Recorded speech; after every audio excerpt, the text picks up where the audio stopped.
주제는요, 부르심에 답하는 자예요. 유대인들이 예수님의 권세가 어디서 왔느냐고 물으니까 예수님께서 되물어요. 너희의 권세는 그럼 어디서 왔느냐 그러니까 그들이 대답을 못해요. 이렇게 대답을 해도 문제가 되고 저렇게 대답해도 문제가 될 것 같으니까 대답을 못했죠. 또 두 아들의 비유에서 큰아들은 유대인이고 둘째는 이방인이다. 둘째는 회개를 하고 아버지가 밭에 가서 일을 하는 거 일을 했지만 큰아들은 일을 안 했어요. 그래서 거기서 회개에 대해서 나왔고, 다음 지난주에는 농부의 비유를 했었죠. 혼인잔치. 그래서 우리 이제 마태복음에는 혼인잔치, 누가복음에는 큰 잔치로 이렇게 말씀을 하고 있어요. 그래서 악한 농부를 유대 지도자들을 비유하면서 그때 당시에 그 악행, 계속 유대인들의 악행과 유대인들이 하나님을 알고도 하나님 뜻을 행하지 않아요. 근데 결국에 오늘 말씀을 보면 그들은 오라고 하는데도 핑계를 대요.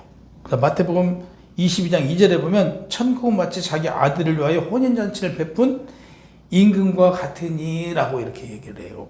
그래서 공동 번역에 하면 본절을 하늘나라는 임금이 자기 아들의 혼인잔치를 베풀 것을 비길 수 있다라고 해서요. 혼인잔치는 그 한 부부가 탄생하는 것이죠. 그래서 결혼식은 새로운 가정이 만들어지고, 유대인들은 그 결혼식을 하고 나면 한 상에서 밥을 먹는 것, 이걸 하나님 나라에서 잔치에 참여하는 걸로 생각을 했어요. 오찬 시간에 초대를 해요. 아니면 밤에 그들은 손님을 초대해요.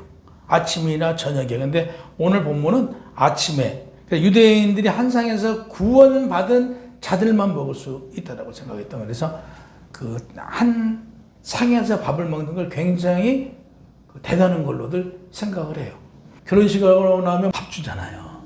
그게 이런 유래예요. 그래서 우리가 그 민족들 그 풍습과 우리가 비슷해요. 그래서 우리도 결혼식이 끝나고 나면 밥을 주잖아요.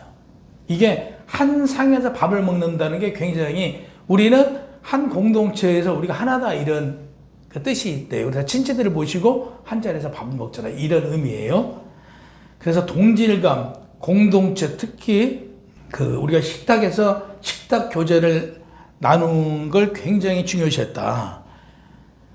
그래서 6월절에는요, 이방인들과 세례를 받지 않는 사람들은 성찬에 참여를 못했어요. 세례받지 않는 사람들은 저 뒤쪽에 가갖고 서 있어요. 세례 받은 사람들만 포도주를 먹을 수 있잖아요. 근데 우리는 이제 그렇게까지는 하지 않는데 그렇게 구분져요. 그래서 세례 받지 않는 사람들은 성찬을 주지 않고 저 뒤에 가서 서 있어요. 지금도요. 안 줘요. 그러니까 세례 받은 사람들만 우리가 성찬에 참여해서 포도주를 먹을 수 있죠. 그러듯 이때 당시에 이방인들은 성찬에 참여를 못했어요. 식탁에. 또 세례 받지 않는 사람들은 그 한상의 자리에 못 앉았어요. 그러듯 이 먹는 거에 대한 거, 그러니까 이 당시에 그 할례를 받지 않는 사람들은 같은 그 민족이라고 보지 않았어요. 구약에는 누구를 막론하고 할례를 받지 않으면 자기 민족으로 여기지 않았어요. 그래서 할례 받지 않는 사람들도 식사 자리에 같이 못했다. 그래서 할례를 받아야만 이스라엘의 백성이 되었다는 어떤 상징적인 거였다. 그 이방인들하고는 실질적으로 밥을 안 먹었어요. 이스라엘 민족이 지금도 그래요. 이방인들하고는 식사 자리를 잘 안 해요. 그쪽 사람들이 와서 이 식사 자리에 집에서 초대해서 밥 먹는 거 굉장히 좋아해요. 그만큼 친밀감을 나타내고 우리는 한 형제다 이런 걸 나타내는 거기 때문에 굉장히 좋아해요. 신약 시대 유대인들도 구약 시대와 같이 구원의 모습이 천국에 들어가 하나님과 한 자리에서 식사하는 거, 이게 천국의 모형으로 생각했던 거예요. 그냥 식탁에서 교제할 수 있다, 이건 굉장히 크게 생각을 했어요. 그래서 이스라엘 그 민족의 백성이 되었다, 이런 뜻이 담겨져 있어요. 누가복음 14장 15절에 보면요, 하나님의 나라에서 떡을 먹는 자는 복되도다라고 어떤 한 사람이 얘기를 해요. 그래서 하나님 나라에서 뭘 먹는 거예요? 떡을 먹는 거. 이게 하나님 나라에 가서 하나님과 같이 한 식탁에서 밥을 먹는 게 얼마나 복된 자리인가 라는 뜻이에요. 3절에 보면 그 종들을 보내어 그 청한 사람들을 혼인잔치에 오라 하였더니, 보통 우리도 그거잖아요. 청첩장을 보내면서 아무한테 보내는 건 아니잖아요. 내가 아는 사람들한테 이렇게 정해서 청첩장을 보내잖아요. 근데 그들이 올 사람들이 안 오는 거예요. 이게 유대인들이에요. 유대인들에게 하나님께서는 그들을 구원하고자 오라고 했던 거예요. 근데 그들이 예식에 안 와요. 오라고 청한, 이게 청함으로 번역된 칼레오라는 이 단어는 성경에서 1차적으로 누구의 이름, 내가 아는 사람이에요. 아무나 오라고 온 게 아니고 아는 사람을 불렀다. 아는 사람을 초대했다. 근데 이어서 바울은 부르심을 받은, 그러니까 우리, 하나님의 부르심을 받은 우리들을 전체적으로 사용한데, 가르칠 때 사용했다. 오기를 싫어하거늘 그래요. 오기 싫어하는 건 글자 그대로예요. 오기가 싫대요. 이미 하나님께서 그들에게 청함을 넣었어요. 종을 보내서 가서, 예전에는 준비가 다 돼 있으니까, 잔치상이 다 준비되어 있으니까 오셔서 식사하라고 해라 그랬더니 안 와요. 그러니까 또 더 많은 종들한테 가서 다 준비가 되어 있으니까 가서 오라고 하셔라. 그러니까 오기를 거절하는 거예요. 다시 말해서 하나님 나라에 오라고 그러니까 하나님 나라에 오지 않겠대요. 유대인들을 지금 칭하는 거예요. 오지 않겠다고 거부한 자윤에 있어요. 혼인잔치에 오라고 하나님께서 그랬어요. 니네 구원받으라고 그러니까 구원을 받지 않겠다는 건 자유의지예요. 내가 구원 안 받겠다는데 이건 자유의지인데 여기에 대한 심판은 내가 자유대로 못하잖아요. 거기에 심판은 어쩔 수 없어요. 하나님의 주권이기 때문에 오라고 그랬는데 안 오는 건 내 자유이지만 거기에 따른 심판은 받을 수밖에 없다. 하나님의 심판은 거부 못한다. 또 제가 우리 예식장에 와서 좀 축하해 주세요. 그러니까 그거 내가 안 갈 수는 있어요. 안 갈 수는 있어. 근데 그 결과 안 오고 나서 관계에 대해서, 관계가 나빠진 거에 대해서는 내가 어떻게 할 수는 없잖아요. 역시 마찬가지예요. 하나님께서 거부할 수 있는 자유는 있지만 그 이후에 발생된 어떤 심판에 대해서는 내가 책임질 수 없다 이거죠. 그건 본인이 책임져야 된다. 4절에 보면 이미 약속된 자들이었으나 그들이 오지 않았지만 임금은 노하지 않았어요. 다시 종들을 보내서 오라고 또 청한 거예요. 하나님이 우리를 지금도 기다려주시듯 그거예요. 믿지 않는 자들한테 문을 열어놓고 와라 이거예요. 화를 내지 않고 또 보내고 보냈다. 내가 오찬을 준비하되, 오찬은 아까 말씀드렸잖아요. 일찍 먹는 음식을 오찬이라고 그러죠. 준비해놨대요. 그러니까 나의 소 앞에 호이라는 단어가 있어요. 이것은 그 한 마리 소를 잡아놓은 게 아니고요. 많은 여러 마리의 소를 잡아놓고 또 살찐 짐승 앞에는 중성 복수엔 타가 이렇게 기록되어 있어요. 그러니까 호와, 소 앞에는 호라는 단어를 넣었어요. 그러니까 많은 소와 살찐 많은 짐승을 잡아놓고 그 초청한 사람들이 먹고 남을 만큼 넉넉하게 준비를 해놨다 이거예요.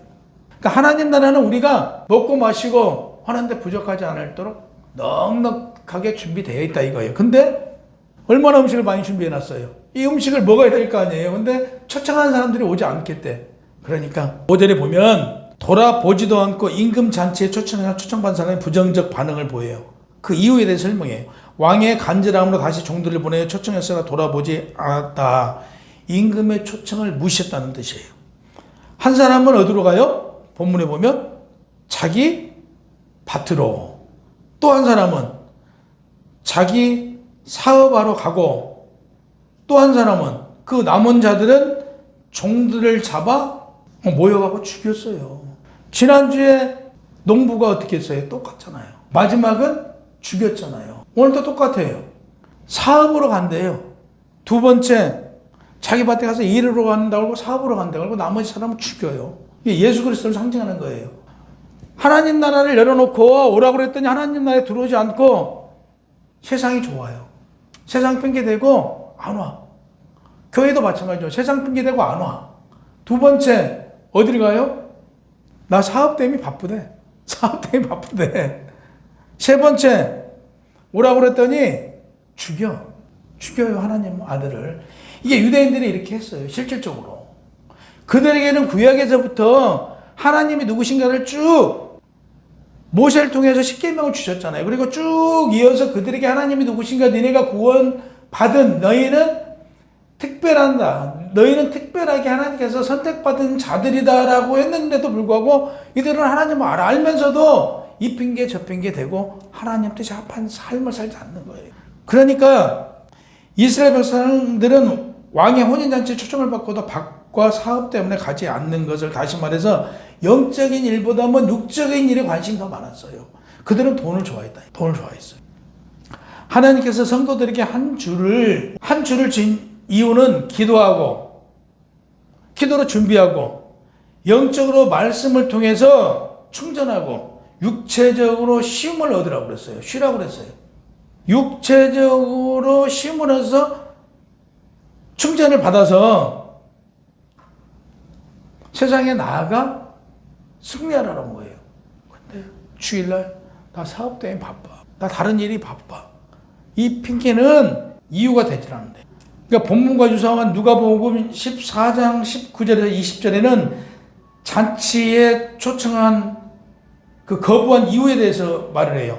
나는 밭을 샀음에 아무래도 나가 보아야 하겠으니 또 한 사람은 이르되 나는 소 5 겨누를 샀음에 시험하러 가야 하니 또 한 사람이 이르되 나는 장가들어 가지 못하겠다고 합니다. 라고요. 지금 핑계들 되는 거잖아요. 근데 이때 당시에 장가든 사람들은 그 가정에 충실해야 된대요. 그래서 그 국가의 어떤 일, 그 모든 일에서 배제를 했대요. 가정에서 아내에게 충실하라고 해서 배제를 해줬대요. 그래서 그 사회적, 국가적 어떤 의무를 하지 않아도 됐던 거죠. 이걸 간접적으로 말씀해서 기록해 놓은 거예요. 그러니까 현실 문제에 얽매여서 구원에는 등하시한 인간의 어리석은 모습을 지금 그려놓은 거예요. 누가복음 9장 59절과 62절에 보면 주님께서 나를 따르라고 해요. 예수님께서. 그가 이르되 나로 먼저 가서 내 아버지, 그러니까 아버지가 소천한 거예요. 그러니까 내 아버지를 장사하고 따라가겠다고 그러니까 주님께서 죽은 자들은 자기들 죽은 자들이 장사하게 두고 너는 나를 따르라고 그래요. 나를 따라와 하나님 나라를 전파라고 하셨어요. 또 다른 사람이 이르되 주님이시여 주님을 따르기 앞서 내 가족과 작별 인사를 하게 해달라고 그러니까 예수님께서 손에 쟁기를 잡고 뒤를 돌아보는 자는 하나님 나라에 합당하지 않다. 이렇게 말씀하셨어요. 그러니까 어떤 이유로도 그 초청을 거절할 수가 없는 거예요. 바로 즉시 하나님의 뜻을 따라야 되는데 하나님 뜻을 따르지 않아요. 뜻이 따르지 않아. 6절에 보면 그 남은 자들을 잡아 능력하고 죽이니 보세요. 그 남은 자들이 사람을 잡았어요. 꼼짝 못하게 힘으로 잡은 거예요. 두 번째 예수 그리스도가 가시관을 쓰고 그들한테 능력을 당하잖아요. 그러듯 창피를 준다는 뜻이에요. 많은 사람들 앞에서 순환을 주고 창피를 준다. 그래서 이때 썼던 그 단어가 핍박당할 때. 세 번째, 아페크테이나이라는 단어인데요. 아포크테이노의 부정과거 직설법의 동사인데 이것은 무슨 뜻이냐? 예수님을 죽일 때도 썼어요. 사람을 죽이고자 작정을 한 거죠. 계획적으로 저 사람을 죽여야겠다고 작정을 할 때 쓰였던 단어예요. 그래서 유대 종교 지도자들이 굉장히 많이 사용했던 단어인데 예수님을 죽일 때도 이 단어가 사용됐고요. 예수님을 죽인 이후에도 죽인다는 단어에 이 단어가 사용됐어요. 남은 자들은 왕의 종들이 취한 태도에 대해서 이렇게 말합니다. 왕이 첫 번째 그들을 사로잡아 두 번째 능욕하고 세 번째 죽이기까지 한 그들을 그 살인한 죄까지 지적해요. 초청을 거부한 것도 괘씸한데 그 종을 잡아서 죽였어요. 그러니까 7절에 당시 이스라엘 지도와 백성들이 하나님의 구원을 거절함으로 다시는 돌이킬 수 없는 처절한 죽음, 비참한 멸망에 대해서 말씀해요. 군대를 보내어 그 살인한 자들을 진멸하고 그 동네를 불사르고 그랬어요. 아까 첫 번째 사로잡아 두 번째 능력하고 세 번째 죽이기까지 한 이와 마찬가지로 하나님께서도 군대를 보내어 그 살인한 자들을 진멸하고 세 번째 그 동네를 불사르고 이렇게 얼마나 무서워요. 이게 심판이에요. 하나님의 심판. 혼인잔치에 거절한 그들이 종들을 죽이기까지 했으니까 너희도 내가 군대를 보내서 살인한 자 너희들을 진멸하고 너희 동네를 불살라버린대요. 아예. 이 심판을 말하고 있어요. 얼마나 임금께서 화가 났으면 군대를 보내서 진멸하고 그 동네를 불사르겠다고 얘기를 했겠어요. 멸망을 말하는 거예요. 그 동네를 불살라 버린다는 것은 불로 완전히 심판을 버린다는 얘기예요. 우리에게 개인적으로도 이게 적용이 된단 말이에요. 개개인이. 얼마나 무서워요. 불의 심판이 마지막에 이런 심판을 받는데요. 8절 이에 종들에게 이르되 혼인잔치를 준비했으나 청한 사람들이 합당하지 아니하니 혼인잔치 준비한 하나님의 성실함과 초청을 받은 자들이 그 불성실함을 지금 말하고 있어요. 보세요. 하나님께서는 그 혼인잔치를 준비하기 위해서 여러 마리 소를 잡고 살찐 짐승들을 잡아서 준비를 했어요. 초청을 했어. 그런데 초청받은 자들은 어떻게 해요?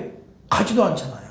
그러니까 하나님의 그 성실함과 초청받은 우리 인간들의 불성실함을 오늘 성경에서 말하고 있는 거예요. 9절에 보면 네거리 길에 가서 사람을 만나는 대로 혼인잔치에 청하여 오라 한데 이렇게 그렇게 됐어요. 네거리 그러면 우리 사거리는 사람들이 많잖아요. 사거리는 사람들이 많잖아요. 사거리를 통해서 뭐 이리도 가고 저리도 가고 많은 사람들이 가는데 여기는 유대인만 있는 게 아니에요. 많은 사람이 있어요.